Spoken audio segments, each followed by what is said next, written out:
বিদেশি শক্তিকে ভুল বুঝিয়ে ফ্যাসিস্ট আওয়ামী লীগ সরকার আবারও ক্ষমতায় আসার স্বপ্ন দেখছে বলে অভিযোগ করেছেন গণসংহতি আন্দোলনের প্রধান সমন্বয়ক জুনায়েদ সাকি। বিকেলে মজলুম জননেতা মাওলানা ভাসানীর ৪৮তম মৃত্যুবার্ষিকী উপলক্ষে গণসংহতি আন্দোলনের কেন্দ্রীয় সমাবেশে এমন অভিযোগ তোলেন তিনি। ট্রাম্পের পোস্টার নিয়ে মিছিল করে ক্ষমতায় আসা যাবে না উল্লেখ করে জুনায়েদ সাকি বলেন, ফ্যাসিবাদকে বাংলা জনগণ আর কখনোই মেনে নেবে না। দেশে যাতে আর কোনো ফ্যাসিবাদ ফিরে না আসতে পারে তার জন্য নতুন রাজনৈতিক বন্দোবস্তের উপর জোর দেন তিনি। ভারতকে কোনো রাজনৈতিক দলের দোসরের ভূমিকায় বাংলার মানুষ দেখতে চায় না জানিয়ে দেশটিকে জনগণের মনোভাব বোঝার আহ্বান জানান তিনি। এ সময় অন্তর্বর্তী সরকারের আইনশৃঙ্খলা পরিস্থিতি নিয়ে দুর্বলতার সমালোচনা করেন জুনায়েদ সাকি।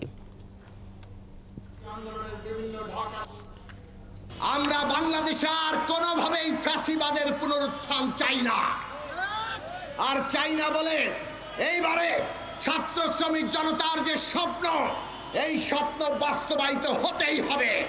আমাদের ঐক্যবদ্ধভাবে একটা গণতান্ত্রিক সংবিধান, রাষ্ট্র ব্যবস্থার সংস্কার, একটা নতুন বন্দোবস্ত এবং তার ভিত্তিতে নির্বাচন, তার জন্য লড়াই করতে হবে। আসুন আমরা ঐক্যবদ্ধ হই। মাওলানা ভাসানীর পথ, তার দেখানোর দিশা আজকে আমাদেরকে এইখানেও পথ দেখায়।